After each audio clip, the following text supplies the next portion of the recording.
The World Beyond the Headlines lecture series is a collaborative project of the University of Chicago Center for International Studies and the International House Global Voices program. Our nationally recognized programming is made possible with support from listeners like you. Secure the future of World Beyond the Headlines programming by making your gift online at alumniservices.uchicago.edu/giving. Please specify World Beyond the Headlines as the area of giving. The World Beyond the Headlines lecture series is supported by the McCormick Foundation, the Norman Wade Harris Fund, and generous contributions from listeners like you.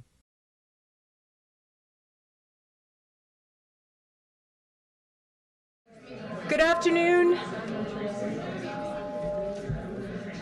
I'm Evelyn Tennant. I'm the Associate Director of the Center for International Studies at the University.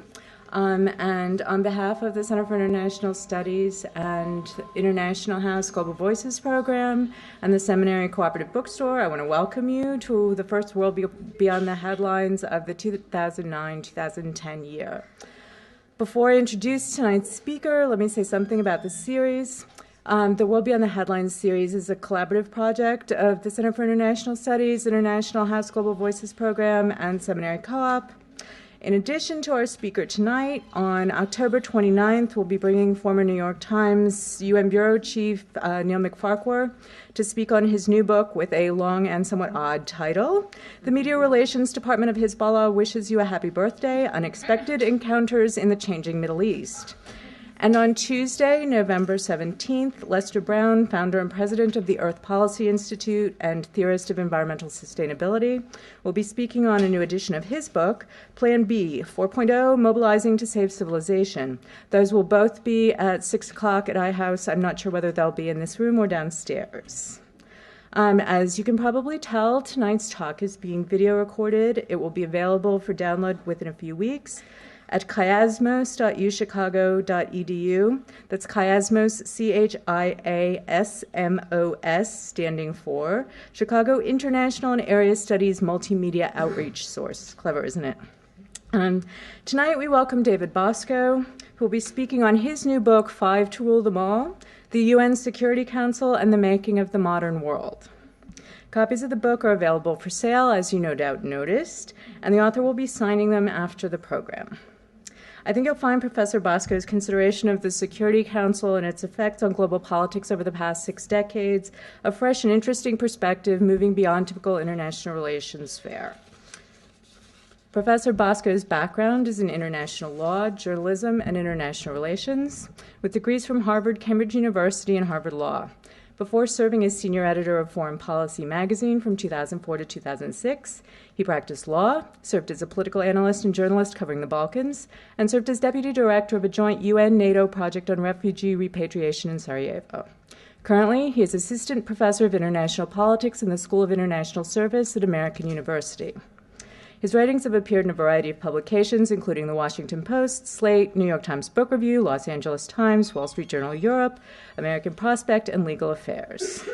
Please join me in welcoming Professor Bosco.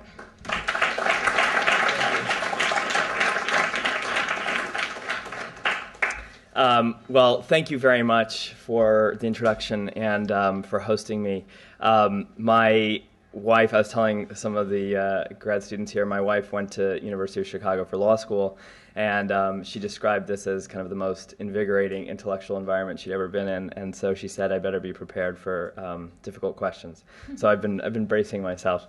But it's wonderful to be here, and I thought what I would do is kind of first explain to you why I decided to spend the last 3 years researching the history of the UN Security Council, and it has a lot to do with the background that was described. I have kind of a mixed background in international law and in journalism, and I think it was very much the combination of those two influences that led me to this project, which is a history of the Security Council. From a legal perspective, if you put on your international lawyer's hat and you look at the Security Council, what was so interesting to me was the enormous power and authority that it has, viewed from a legal perspective. And I thought I would, just to kind of remind people of that, show you a couple provisions from the United Nations Charter, which, let us remember, is basically a contract that almost every country in the world has signed. Through the UN Charter, any state that signs onto that document confers on the Security Council responsibility for maintaining international peace and security.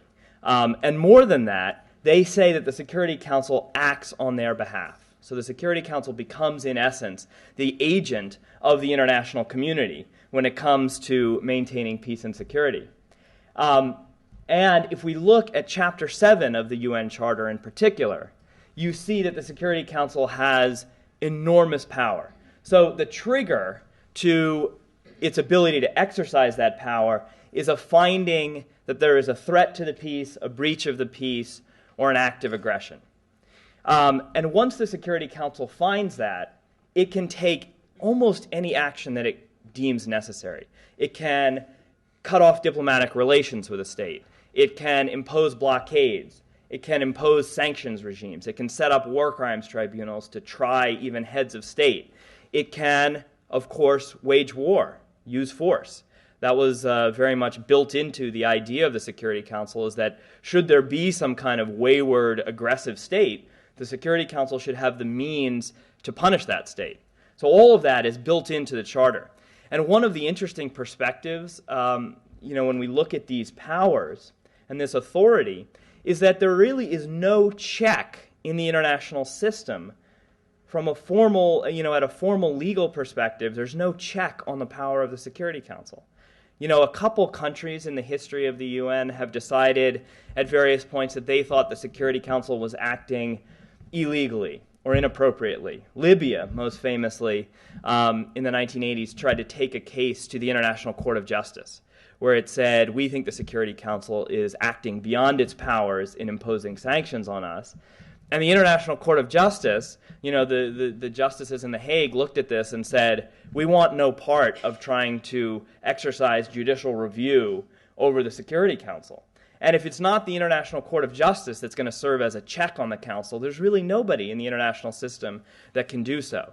The only effective check is the Security Council's own divisions. The political divisions within the Security Council are really the most effective check on its exercise of this extraordinary power.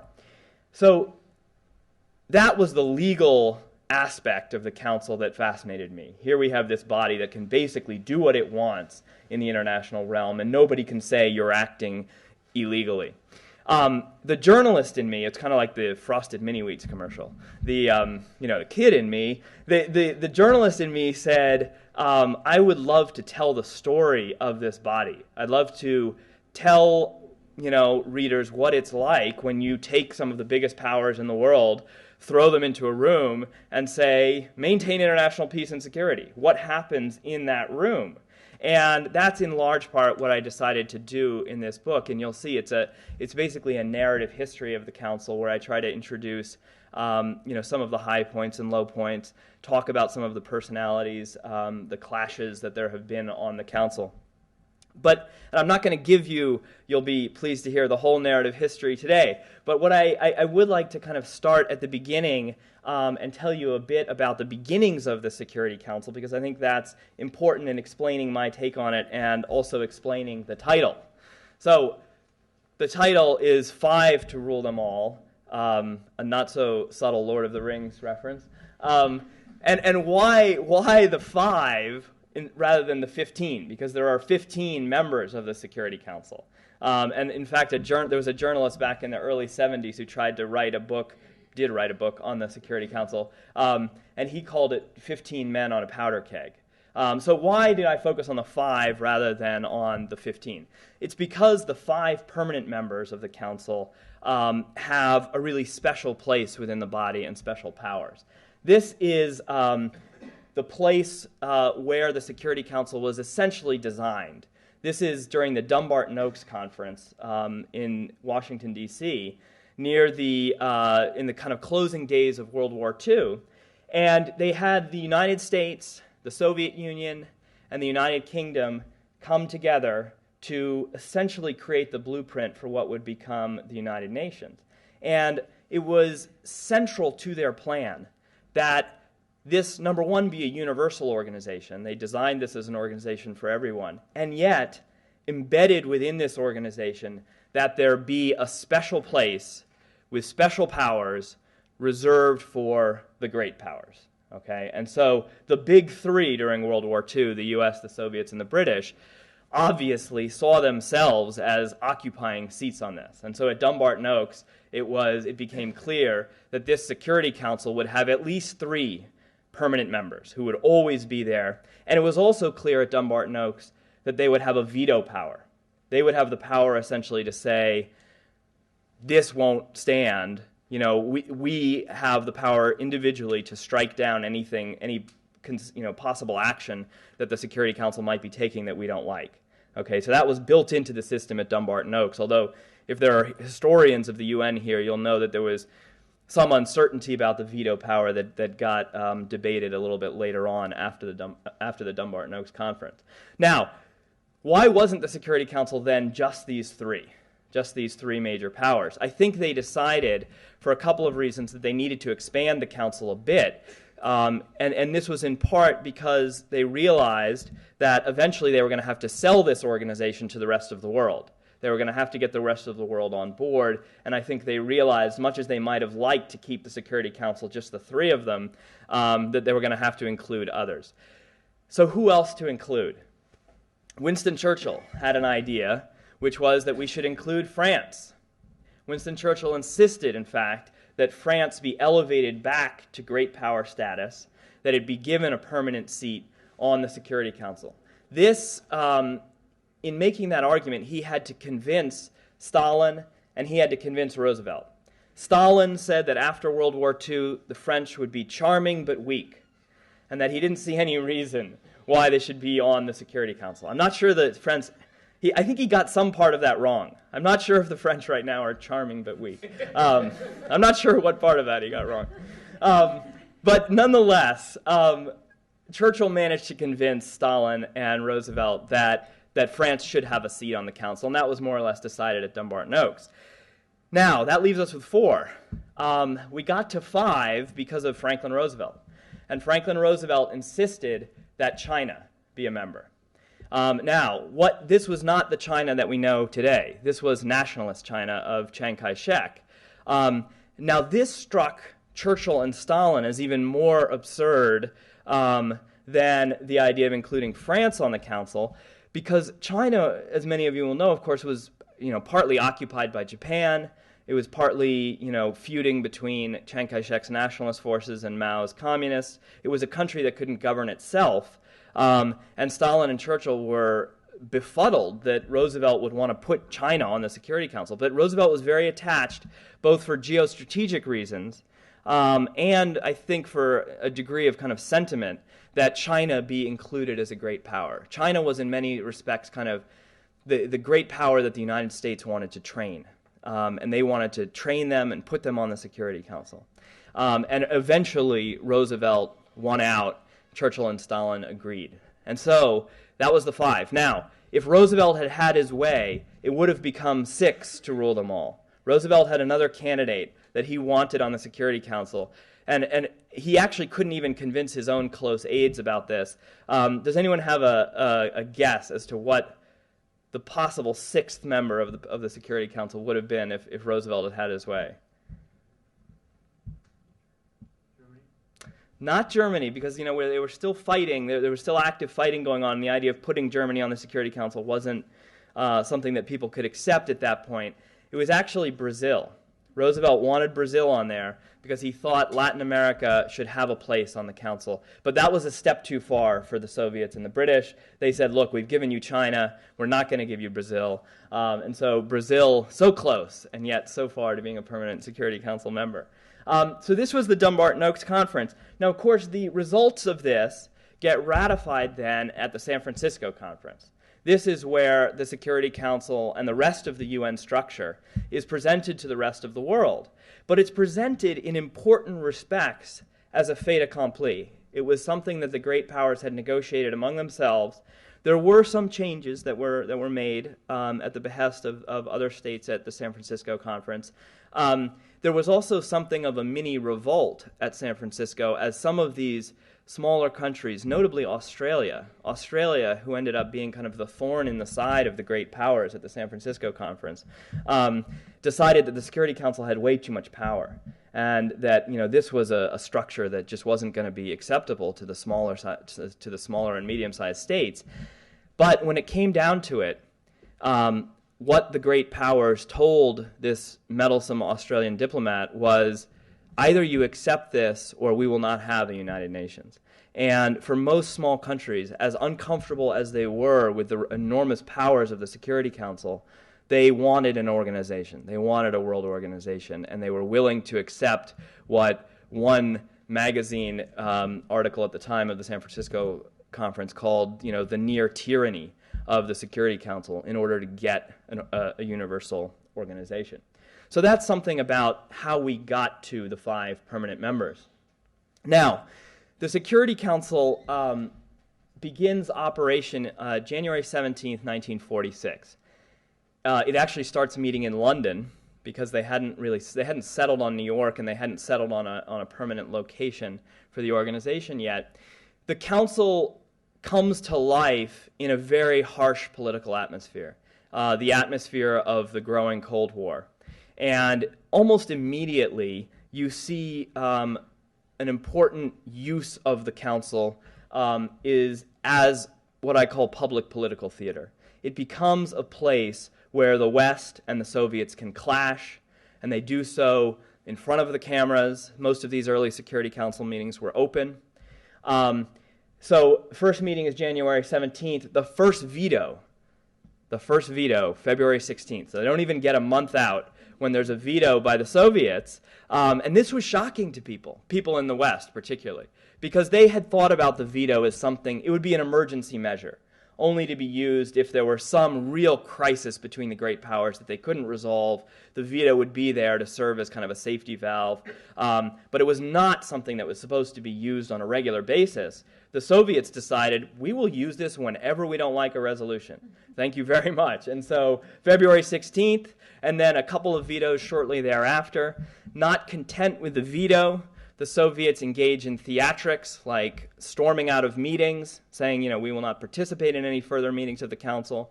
They then came back shortly thereafter. But this was the environment of the Security Council's early meetings. And, if you look at the transcripts of these early meetings, you can see the frustration as this new organization, this new council is being set up, and it's immediately dissolving into acrimony between the West and the Soviets, principally. There were some other political currents in there, but primarily it was the West versus the Soviets. Now, public political theater. If you're doing political theater, you need a stage, and the stage, by the early 1950s, became the Security Council chamber that I think we all know fairly well today. It's become a kind of iconic space in international relations. This is the Security Council chamber as it was being constructed. And one of the interesting things that I found in researching this book was a series of very illuminating debates between the architects as they built the Security Council chamber in UN headquarters. They were kind of mixing questions of high politics and political theory with architecture. And basically their question was, okay, this is going to be a space for the great powers to meet. What kind of space would be most conducive to, harmonious interactions? And one of the features, of course, the famous features of the Security Council chamber is the table that you see taking shape here, the horseshoe table. And there was a lot of thought that went into this. Because the idea was, in some of the council's early meetings in temporary spaces, they had just a kind of table like this. And that led to the phenomenon of the diplomats looking out to the cameras, looking out to the audience. And the thought was, this is not a healthy atmosphere because it encourages ambassadors to play to the cameras, to play to the public. Instead, once they got the final chamber designed, they said, let's have a table that encourages them to talk to each other, That's why they picked the horseshoe table.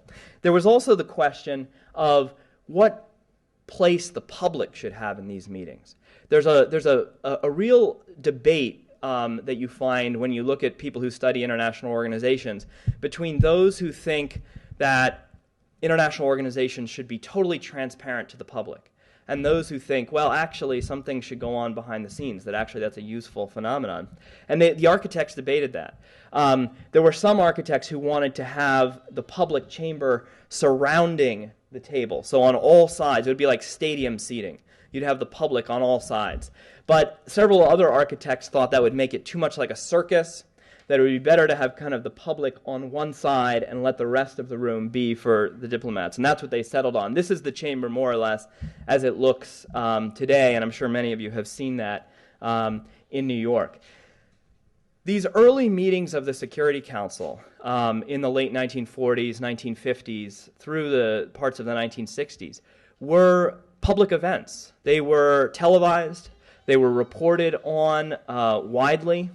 If you look back, as I did at the newspaper accounts of the Security Council's, first decade or so of existence, always front page news, what was going on in the Security Council, the speeches. This is, just gives you a flavor of the kind of attention that was being paid to the political theater that was going on.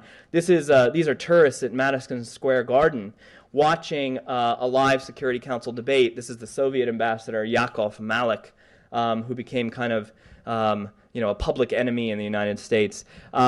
And this was during a series of very, very acrimonious debates during the Korean War.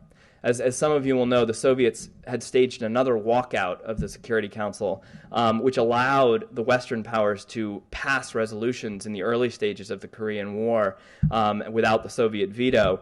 Then the Soviets stormed back into the Security Council, and there was this weeks-long series of battles between the West and the Soviets about the Korean War, and this is the public kind of watching some of those meetings.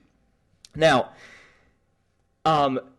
public political theater, you need good actors, and the United States, for a number of years, had a very effective actor in Henry Cabot Lodge, who was the ambassador under the Eisenhower administration. I just highlight this incident as an example of using the council as public theater. This was during the U-2 incident, when an American spy plane had been shot down over the Soviet Union. The Soviets, who were often quite hesitant to proactively use the Security Council because it was so dominated by the West at this point, decided, well, here's an example, here's a case where we can proactively use this institution to make political hay against the United States.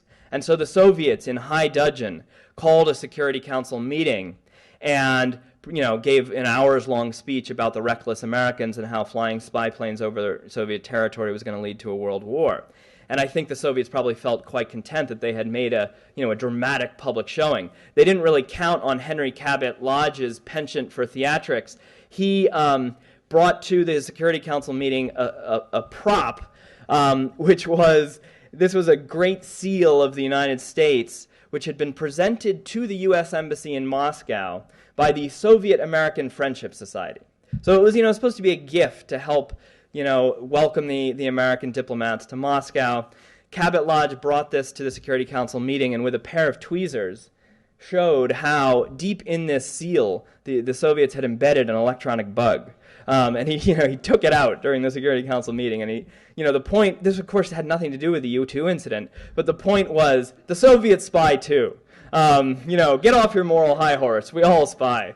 And it was quite effective in kind of diverting, public attention, at least in the West, from the Soviet charges of recklessness. Now, this, if you want to say kind of the moment that's probably most famous in Security Council history during the Cuban Missile Crisis, this is Adlai Stevenson over here showing the famous blown-up photographs of Soviet missile sites in Cuba. And you can see that it's a standing room-only crowd in the Security Council chamber. I spend quite a bit of time in the book talking about this incident and giving some of the backstory to it, which is that Adlai Stevenson had to be persuaded by Kennedy and his top advisors to make the case publicly on the Cuban Missile Crisis because he had been burned a few months earlier during the Bay of Pigs invasion. At the United Nations, when the Bay of Pigs invasion began, he was given a series of photos by the Central Intelligence Agency that purported to show that the United States was not involved, had no role in it, that the fighting that was happening was because Cuban exiles had, Cubans from Cuba had defected and were attacking the forces of Castro. And they gave Stevenson some photos that purported to show this. Stevenson held them up. A few days later, it emerged, of course, that the United States was deeply involved in the Bay of Pigs invasion. Stevenson was outraged, considered resigning. And so when Kennedy and his cabinet came and said, Adlai, we'd like you to present information on these new Cuban missiles, Soviet missiles in Cuba, he said, prove it to me. And if you can prove it to me, then I'll make the case. And eventually he did become convinced, though. And that led up to this moment where he kind of challenges the Soviets. And of course, it's the famous speech where he says, Mr. Ambassador, do you or do you not have missiles in Cuba? Don't wait for the translation. I'll wait here until hell freezes over for your answer. This went down in American diplomatic history as a kind of example of effective public diplomacy. If you ask a lot of American diplomats about this moment, they'll say, this is when the tide turned. We convinced the world about the danger of the Soviet missiles in Cuba. I'm actually somewhat skeptical that it had nearly as powerful effect on world opinion as they think it did, as they thought it did. But nonetheless, it embedded itself in the American diplomatic psyche as a good example of how to use the Security Council. It was not always, although very often the clashes in the Council were the West against the Soviets, that was not always the case. This is a near fistfight that broke out, and for the purpose of the book, I kind of wish it had become a fistfight, between the Soviets and the Chinese in 1973, during the 1973 Middle East War. And you can see in the middle of the kind of scrum there is a Soviet ambassador and the Chinese ambassador. This points up an interesting feature of Security Council history, which is that for many, many years, up till the early 1970s, China was represented on the Council by Taiwan, not by Communist China, by mainland China, because the Americans insisted that Taiwan was the legitimate representative of China. And every year, the State Department would marshal votes in the General Assembly to defeat a resolution that called for the seating of Communist China. When Communist China finally did get on the Security Council in the early 1970s, the currents of international politics had changed considerably, and it was actually China and the Soviet Union that had the worst relations at that point. Some of you will know this period of Sino-Soviet tension. And this kind of thing was a regular feature when the Chinese got onto the Security Council. There would be screaming matches between the Chinese and the Soviets. And it was blessed relief for the Americans, who could kind of sit back, and instead of being yelled at by the Soviets, they could listen to the Soviets and the Chinese yell at each other. That was another example of using the Council to make your case publicly. But, very, very often it was the U.S.-Soviet clash. This is a Time magazine cover from the early 1980s, after the shooting down of the Korean airliner, when the United States again decided to use the Council as a forum for public theater. The U.S. pulled together transcripts that they had picked up of the Soviet planes talking between each other and between ground control as they decided whether or not to shoot down this civilian airliner. And the U.S. made quite a show of that at the Security Council. Now, this feeling that political theater is the way to use the Security Council, or it's an effective way to use it, of course led the Bush administration to send Colin Powell up there during the debate that led up to the Iraq War. And if you look back at what the Bush administration was saying internally and debating, several officials said, we want our Adlai Stevenson moment. We want our moment in the Security Council to convince the world, just as Adlai Stevenson purportedly convinced the world during the Cuban Missile Crisis. And they got their Adlai Stevenson moment. Of course, it was the wrong one. It was the Bay of Pigs moment rather than the Cuban Missile Crisis moment. But this just goes to show how deep the idea of using the Council as political theater runs. Now, there's another reality, there's another side of what the Security Council does, and that is that it's essentially a smoke-filled back room where the major powers can debate issues and hash out compromises. And this use of the Security Council as something quite different from political theater, as instead a quiet place for negotiations, is, I would say, becoming a more salient feature of what the Security Council does. And in part, this is because of architecture, again. In the late 1970s, the UN went through a much-needed round of refurbishments, and next to the Security Council chamber, a few steps away actually, they built this room, which is called the Consultation Room. This is where 98% of what the Security Council does actually happens. And there are no cameras, there are no transcripts kept. It's a quiet place where the Security Council members talk to each other and hash out issues. This is a picture from the mid-1990s. You can see there Madeleine Albright and Boutros Ghali, the Secretary General at the time. In the course of researching this book, I talked to probably 60 or 70 ambassadors who had served on the council. And one of them was an American ambassador named Donald McHenry, who was their U.S. ambassador about the time that this room was built, this consultation room was built. And he told me about an incident that, to his mind, showed the value of the room and how it changed Security Council deliberations. In one of the early meetings, all the ambassadors filed into this room, and McHenry was there, the Soviet ambassador was there, and there was, in one of the council's rotating seats, there are 10 rotating seats on the Security Council. Bulgaria, I think, it was Bulgaria that was there, a Soviet bloc country.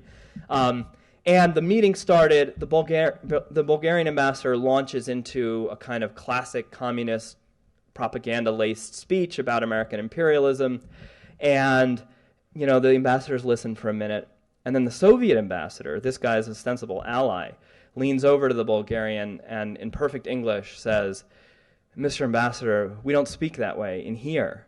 And his point, of course, was all that kind of, those propaganda speeches, that's for the formal Security Council chamber. That's what you do in public. But there's no reason to speak that way in here. It's just us. It's just the ambassadors. And we just work as ambassadors trying to get what we want. But propaganda speeches serve no purpose in here. And McHenry thought that was a very important sign of the value of this room, is that you can cut through all the propaganda and just talk to each other as ambassador to ambassador.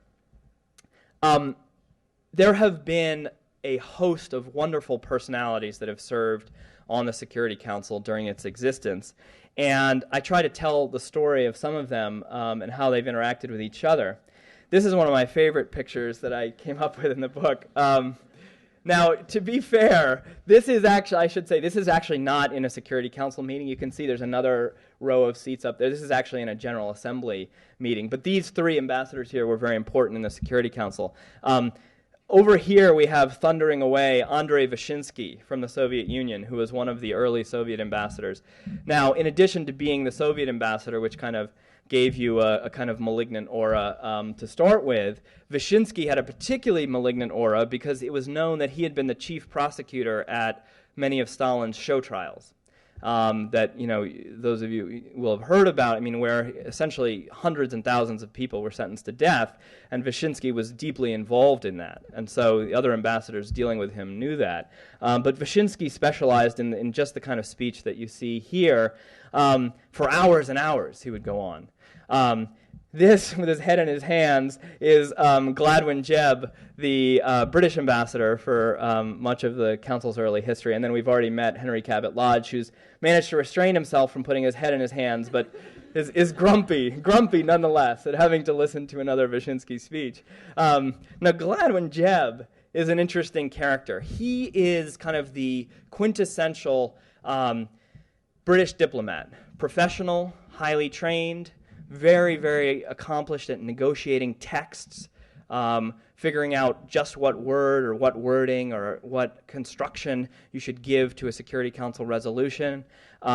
Preferred to work behind the scenes, actually, not really much of a public showman for much of his career.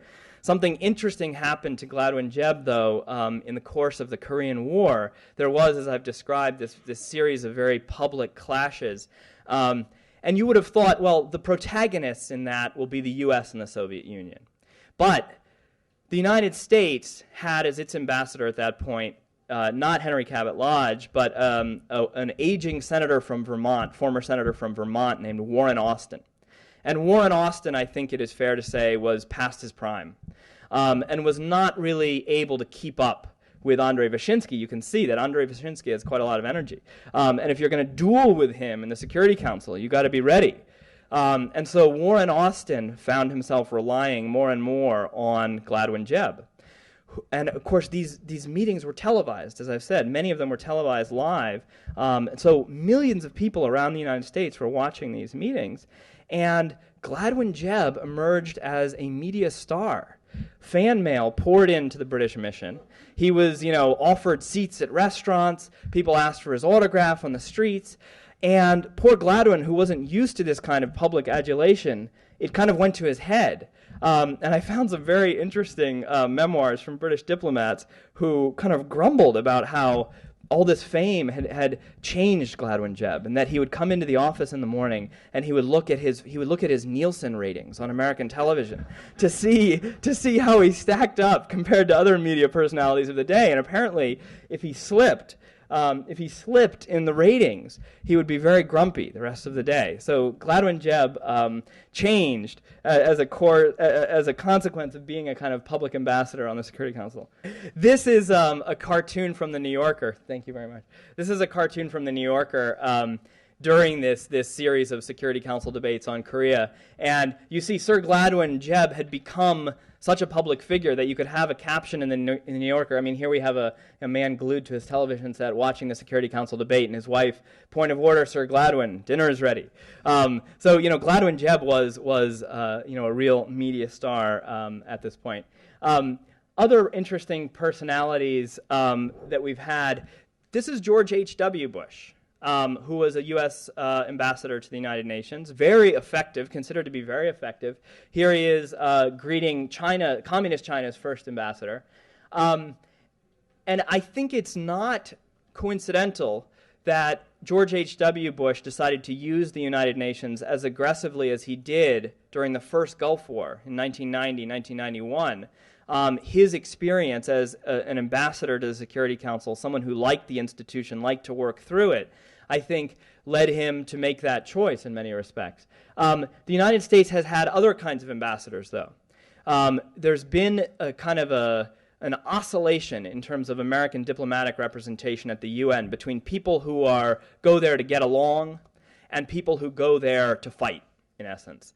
And this is Jeane Kirkpatrick, who was an ambassador during the early Reagan administration, who very much was sent there to fight, to point out the dysfunctionality of the UN.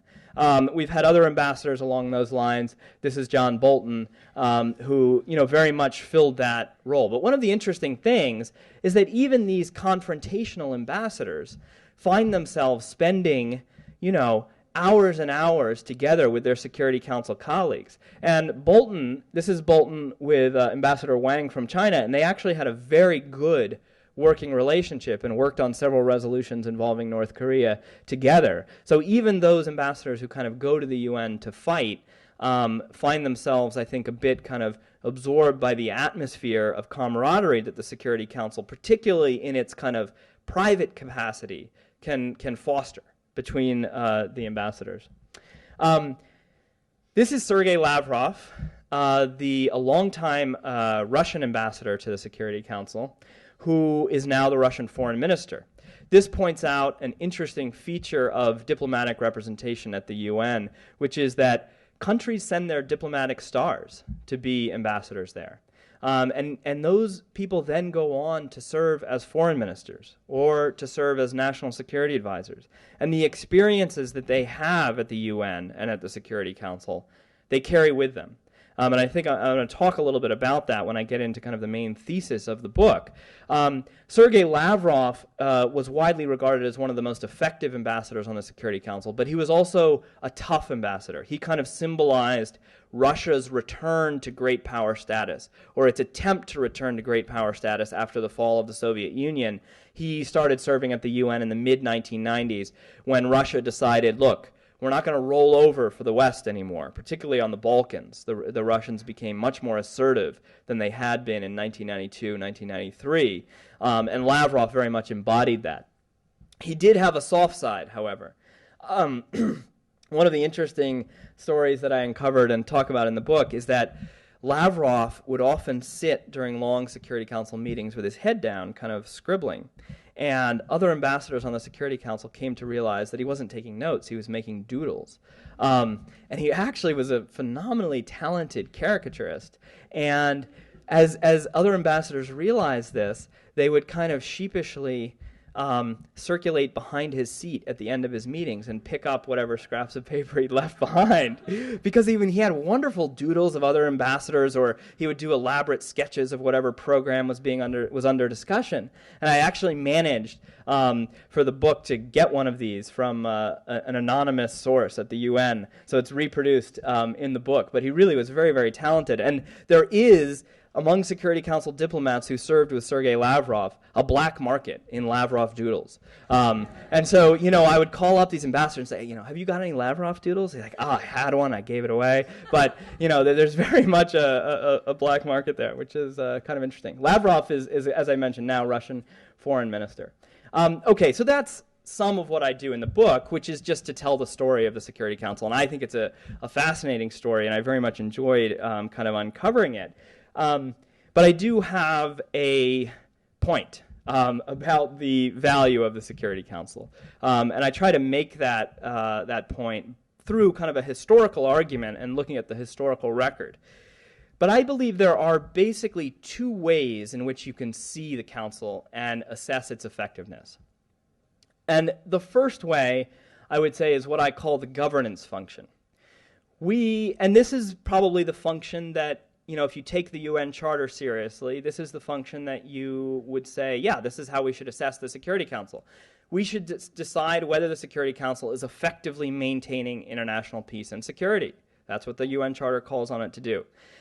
And what does that mean in today's world? What does maintaining peace and security mean? It means stopping atrocities in Darfur. It means stopping nuclear proliferation. Iran and North Korea obviously being key cases right now. Stopping ethnic cleansing in the Balkans, that was, of course, a key challenge during the 1990s. Subduing piracy.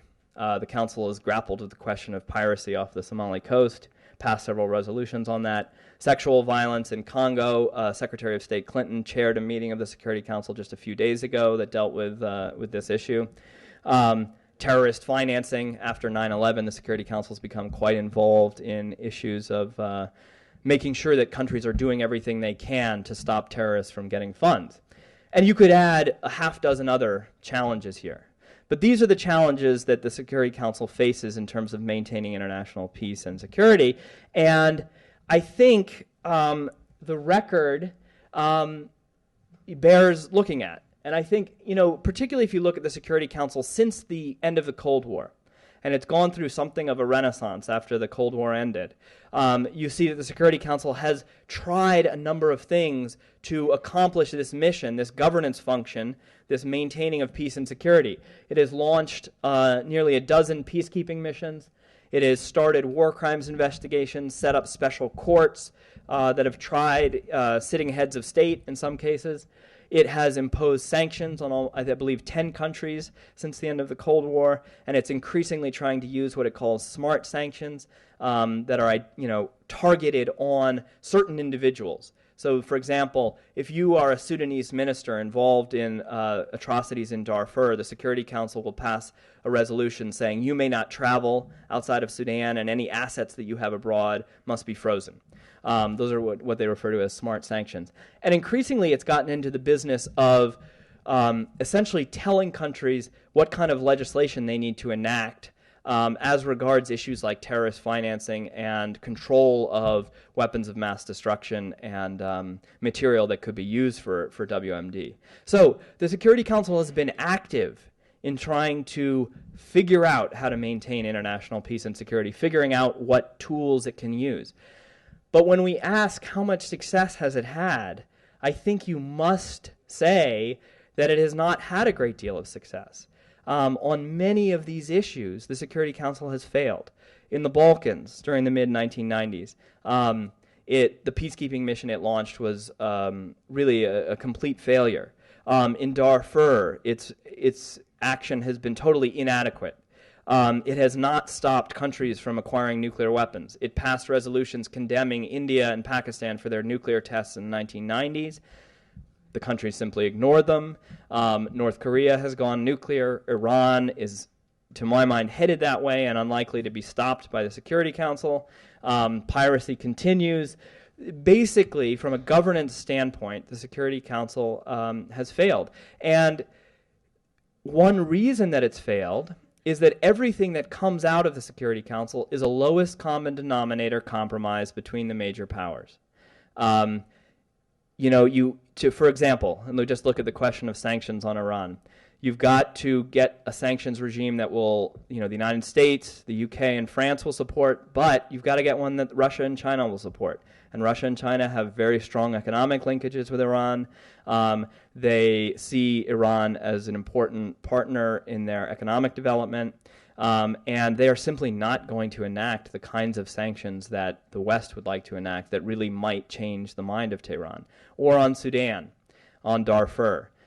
China has lucrative energy deals, weapons deals with the Sudanese government, and that is one of the things that has caused the Security Council to be so slow and so inadequate in responding to the atrocities there. So you have this lowest common denominator approach, and the veto here is a significant obstacle because, if you could just do something on the Security Council without having to get the Russians on board or having to get the Chinese on board, you could do a lot more, you would think, on a lot of these issues. But the veto is there. The veto is there. Now, there's another way to see the Security Council. And I think this other vision yields a more positive view of the Security Council and its effectiveness. This is what I call the concert function. And here, we don't ask, how has the Security Council solved all these problems out there? That's not the metric that we use. The metric that we use instead is, how has the Security Council affected relations between its permanent members? How are U.S.-Russian relations different because of the fact that these countries serve together on the Security Council, or Russia-Chinese relations, or UK-France, or any combination thereof? Does serving together on the Security Council change their relations, and does it offer the big powers tools that are important in managing their relations? That's the question. And I think it does. And what I'm referring to here is the Security Council as a loose concert of the major powers. Now, what is a concert? We've heard of the concert of Europe. A loose concert it's basically a consensus-based collection of states, collection of powerful states. And so when I say consensus-based, that means everything it does has to be, with the support of all the members of that concert. So the veto here is not a problem. That's in effect the essence of a concert model. It prioritizes informal negotiations rather than formal action. And its real goal, its primary goal, is avoidance of conflict among the concert members. So it's focused on keeping peace between the big powers. It's not focused on all these other problems out there that I've talked about. And I think you can see that there are a number of benefits that the Security Council has provided, if you look back historically, in this concert mode. First of all, it's simply increased contact between the major powers. They negotiate with each other on a daily basis on dozens of issues that are before the Security Council. They're in touch with each other much more regularly because of that than they might be otherwise. And I went back. I was interested to try to provide some empirical basis for this, and I went back and tabulated where U.S. Secretaries of State have traveled. in the last, since the end of the Cold War, in essence. And I went back and looked at the official travels of U.S. Secretaries of State. And I wanted to say, do they travel more to the other members of the Permanent Five on the Security Council than they do to other major powers? And so I looked at Japan, Germany, Brazil, and India, indisputably major powers, but that do not have permanent seats on the Security Council. And what I found is that U.S. Secretaries of State have traveled twice as often to other members of the P5 than to these other four major powers. So that's suggestive that the Security Council is serving as a mechanism for deepening the linkages between the permanent members. The Council has served as an important quiet space for the great powers to try to extricate themselves from crises.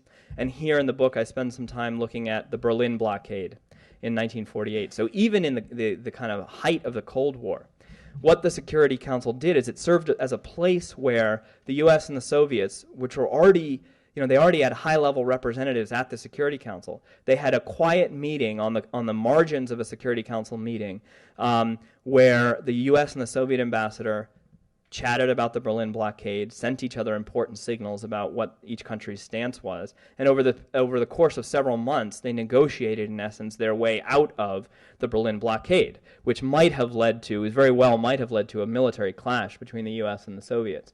In its concert function, the Security Council can serve an important delay mechanism. It simply slows down the pace of events. And here I would highlight the Cuban Missile Crisis, where the Security Council didn't do anything formally. It passed no resolutions. It didn't solve that crisis through formal action.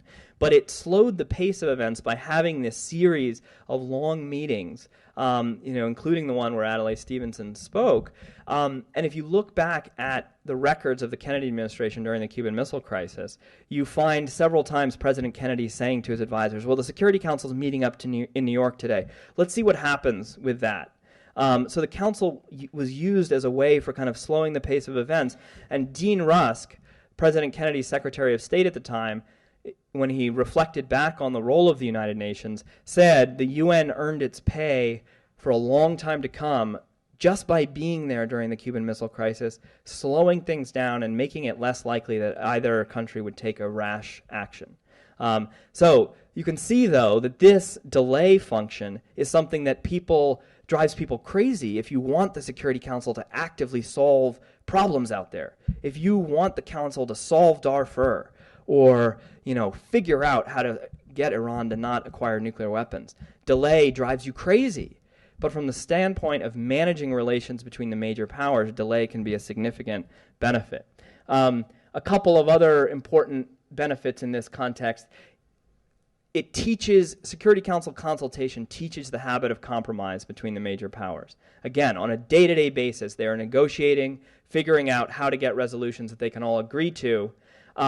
And that is, in essence, a training ground for senior diplomats. Sergei Lavrov does that for 8 years, then he becomes Russian foreign minister. Madeleine Albright does it for a couple of years, becomes U.S. Secretary of State. That's an important experience for them to have had, figuring out how to negotiate with other major powers, how to reach some kind of consensus. The Council is always there as a mechanism for diplomacy. And this is something that's not inconsiderable. When you consider that states in the midst of a crisis often have a hard time figuring out what diplomatic venue do we use. Do we set up some kind of special meeting in Geneva? How do we do this? Security Council is always there. It's always ready. And during the 1967 and 73 Middle East wars, which a lot of people might drag the U.S. and the Soviets into conflict, you could see that the U.S. and Soviets used the Security Council as a place to manage their own relations, to protect their own allies, but also to help them extricate themselves from that crisis and not themselves become involved. And the way they did that was through the use of Security Council resolutions, which were explicitly designed to be ambiguous. Another, thing that drives people mad in looking at the Security Council is how ambiguous lots of their resolutions are. Well, you can look at it this way, or you can look at it that way. That's frustrating from a governance perspective. It's great from a concert perspective, though, because each of the big powers can say, well, we got what we needed out of that resolution. And so during the 1967 and 73 wars, the U.S. could say, we passed a resolution that protected the interests of Israel. And the Soviets could say, we passed a resolution that protected the interests of the Arab states. And that was quite useful for them to be able to say that. Constructive ambiguity in Security Council resolutions are a helpful tool for the major powers. I will leave it there because I want to get to questions. And I think I would just say in closing that this view of the Security Council that I've developed by looking at its history leaves me somewhat frustrated with most of the debates that we have about the UN and the Security Council in our kind of normal discourse. Because the debates often become either the UN is the answer and everything must be done through the UN. And so if you looked at in the run-up to the Iraq War, a lot of people said, well, the Bush administration has bypassed the UN. That means, inherently that they're wrong. And I would say that that's not true. The UN and its Security Council are not going to be the answer to world security. It will have to be bypassed sometimes. But on the other hand, I'm frustrated by those who say that the UN is simply useless, or that it's counterproductive as an institution. And my feeling is, no, it's an extremely valuable institution, particularly its Security Council, and we should do our best to preserve it and to keep it around as a valuable instrument for helping the major powers negotiate their relations. So I end up in a kind of passionate middle ground about the UN, which I feel like is not a position where there are too many voices, and I hope that's something I can do with this book is kind of maybe push some more people into that somewhat confused but passionate middle ground that I occupy. So thank you very much, and I would love to take any questions that I can.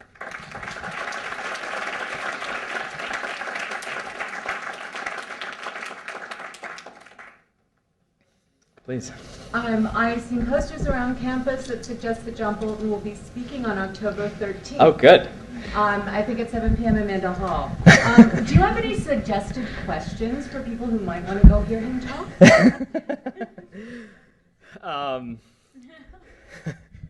No, I actually should say that I interviewed John Bolton for this book, and he was extraordinarily helpful to me. And I admire him in many respects because he's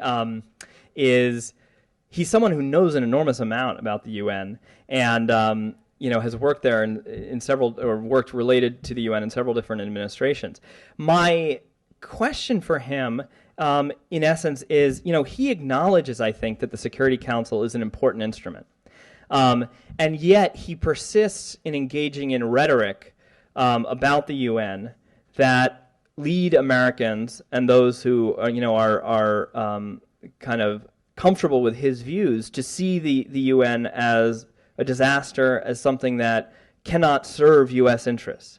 And I think we see again and again that the Security Council has served U.S. interests. It's been a very useful diplomatic tool. So I guess my question to him is, why, if you yourself acknowledge that this can be a useful instrument, do you persist in essentially running the institution down so that public support for it erodes from its already relatively weak level? Bolton, if any of you have read Bolton's book, Surrender is Not an Option, it's a fascinating book in that most of his book is a kind of takedown of the UN with lots of mocking of UN diplomacy and other diplomats, particularly European diplomats. If you're a European diplomat and you run into John Bolton, he's going to have some frosty words for you. But his book is also somewhat schizophrenic in that there's a chapter in there where he very dispassionately talks about the different interests of the major powers and talks about, areas of agreement and areas of disagreement. And I think that's what the Security Council is useful for, is kind of exploring those areas of possible agreement and compromise between the major powers. So I think what Bolton is actually doing is playing to the conservative base. And that actually, I think, in his capacity as a diplomat and as a kind of hard-headed analyst of international affairs, he understands the utility of this. And I wish he would stop kind of eroding public support for the institution. Yeah. Yes, thank you. I was curious about the use of the veto, in particular in the post-Cold War period in the UN Security Council, and I was curious, amongst the 5 members, if there were 1 or 2 or all of them used the veto to a certain amount, or France never uses their veto or what have you. Right. And if so, within that pattern, if what if the United States used the veto 500% more than the member, did you identify patterns within that use? Or I'm just curious if you could talk about that a little. Yeah. So the question is about the use of post-Cold War use of the veto in the Security Council, and there are a couple of interesting features. Number one, the veto has become much less common in the post-Cold War era. If you look at the number of vetoes exercised, there's a fairly sharp drop-off after 1990. However, the Security Council member that uses the veto most is the United States, and that has been true since the early 1970s. The Americans used the veto for the first time in the early 1970s. Up till that point, they'd never used the veto. And that, in large part, reflected the fact that they could always control the agenda of the Security Council and never be in the position of having to exercise the veto. They kind of lost that control as you got a lot of states from the non-aligned movement who came onto the Security Council as rotating members, very hostile to the Americans, and they kind of lost control of the agenda. So the U.S. uses the veto most. It's primarily on questions regarding Israel. The U.S. Uses it to veto resolutions that it thinks are unbalanced, that do not adequately present the Israeli side of things. That has led a lot of Security Council members and others at the UN to grumble that Israel is kind of the 6th permanent member of the Security Council. And it's good that they're the 6th permanent member because they're never going to be elected as a member to the Security Council. They would have to get through the General Assembly, and that will almost certainly not happen.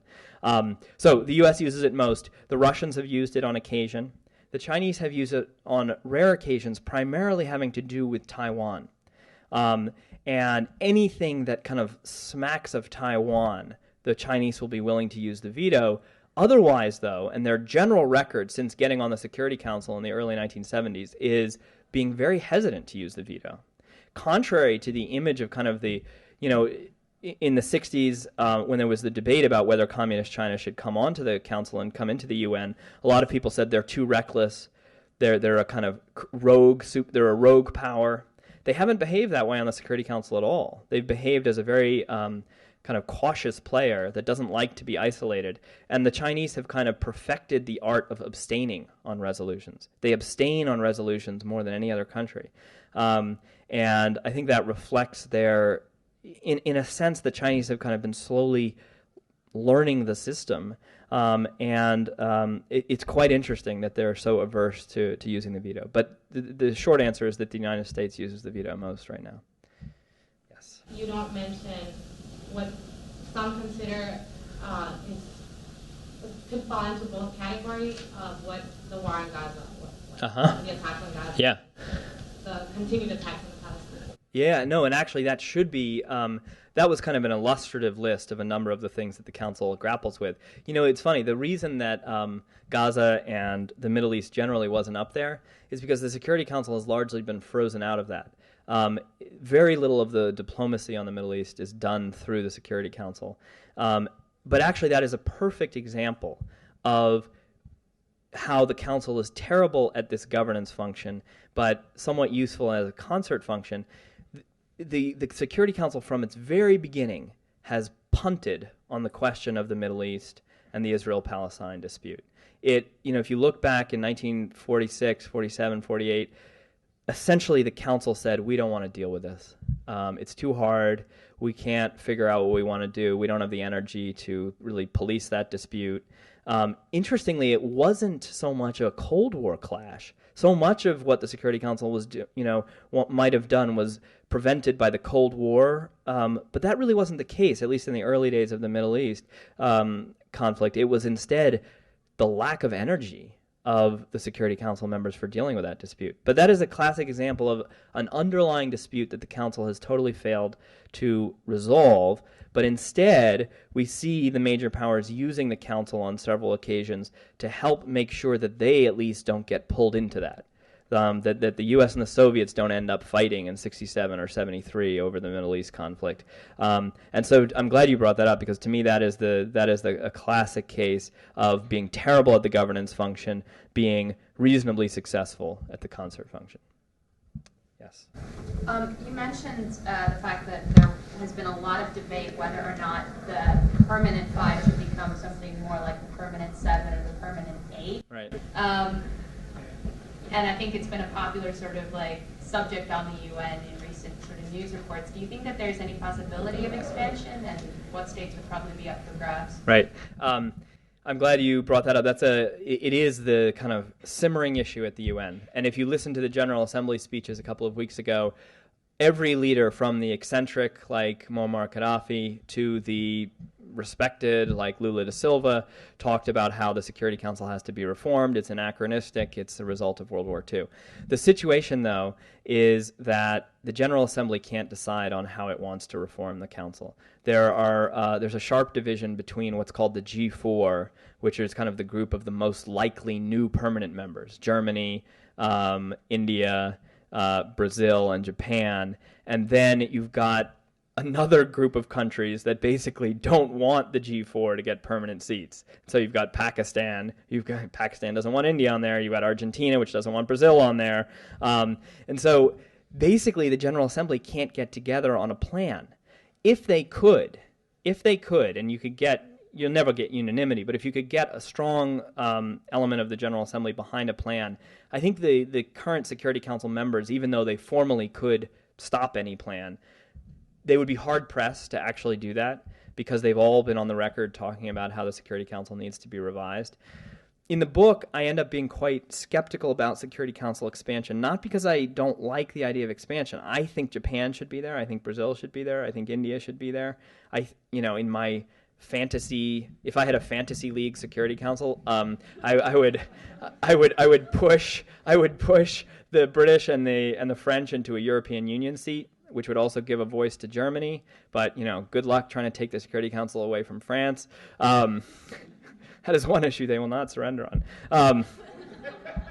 Sorry. So that would be my fantasy. That would be my fantasy Security Council. The problem is the reality of UN politics is that you have to get any reform through the General Assembly. You have to get 2/3 of the General Assembly. And before, if countries, most small, medium-sized countries don't like the idea of big permanent members anyway, and if they're going to allow new permanent members, they're going to insist on 6, 8 new rotating seats. And then my fear is that we're at a council of 26, maybe even 30 members. And the question then becomes, do we risk losing that concert benefit that I've talked about? Does it stop being a kind of comfortable place for big power diplomacy at 30 members? And if so, I'm already quite gloomy about the prospects of the Security Council as a governance body.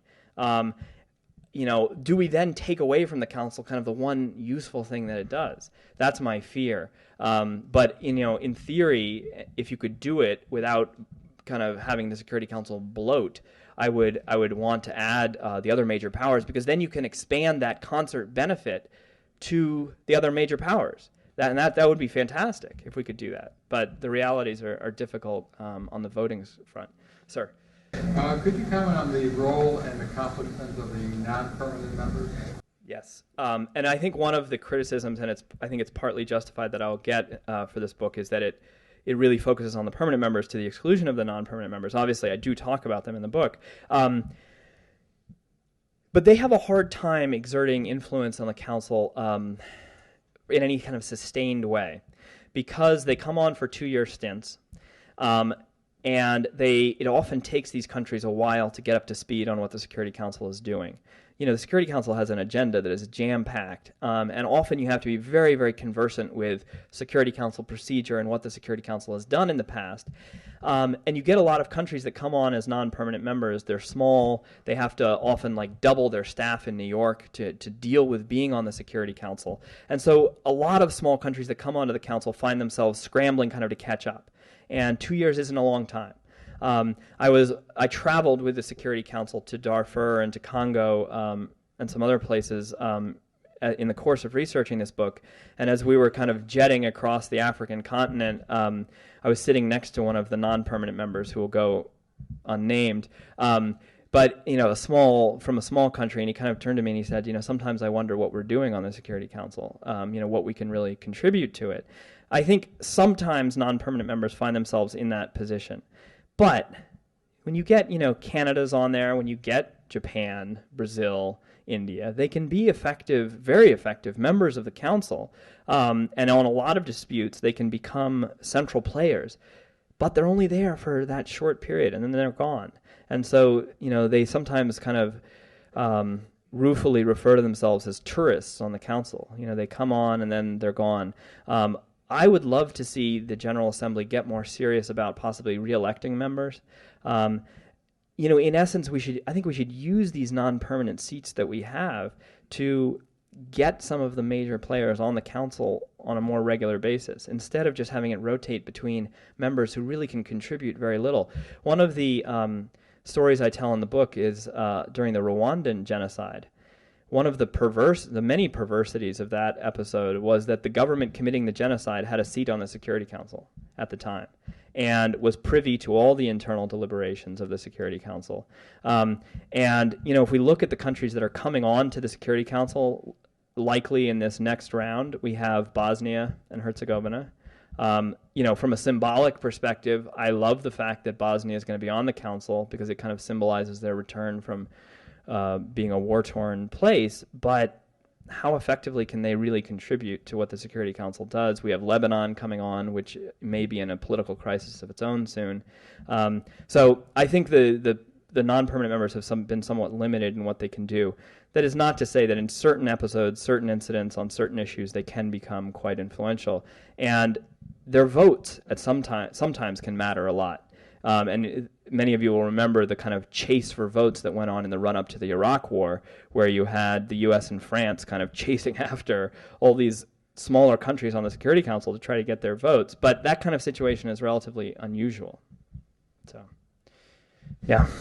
I think you make a really good case for why governance is difficult because of the veto and because of this need to pursue the least common denominator solutions. Yeah.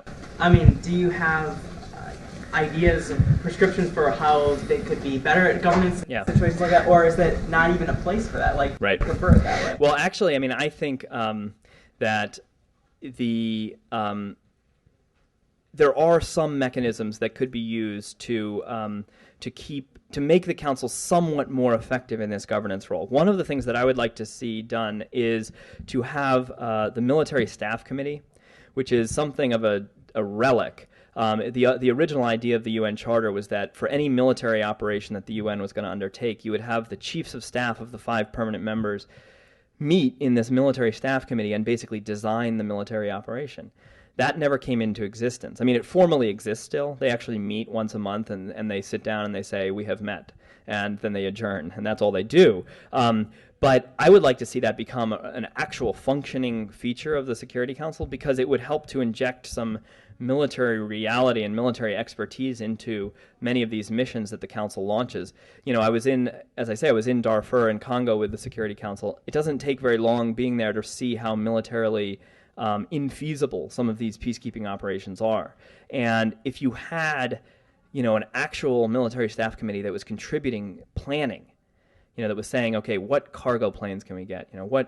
What kind of military structure do we need to have an effective peacekeeping mission? I think that would help. That would help the council, because right now what you do, the council authorizes a peacekeeping mission, hands it off to the UN bureaucracy, and the UN bureaucracy kind of manages it on a day-to-day basis, which kind of gives the Security Council plausible deniability, and it can kind of absent itself from the day-to-day running of these operations. I think you should force the Security Council to be more involved in the day-to-day running, and it would force them to make more reasonable decisions.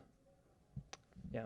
Yeah, you talk a bit about how when the Russians first used their veto, not even a month after the UN was organized, that it kind of shocked the Americans, surprised them. I wonder if you could provide a bit more context about that.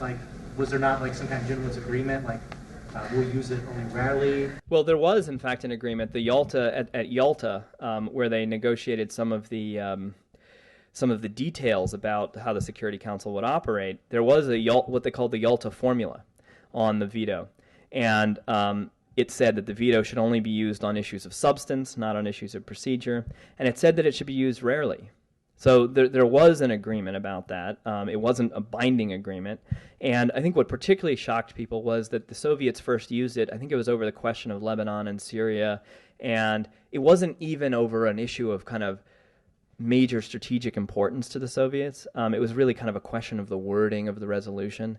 And the Soviets didn't quite like the wording. So that it was used on such a kind of tangential issue, and tangential in the sense of, the wording of the resolution, that kind of shocked people. And they thought, wow, we thought this was, only, this was kind of break glass, in case of emergency.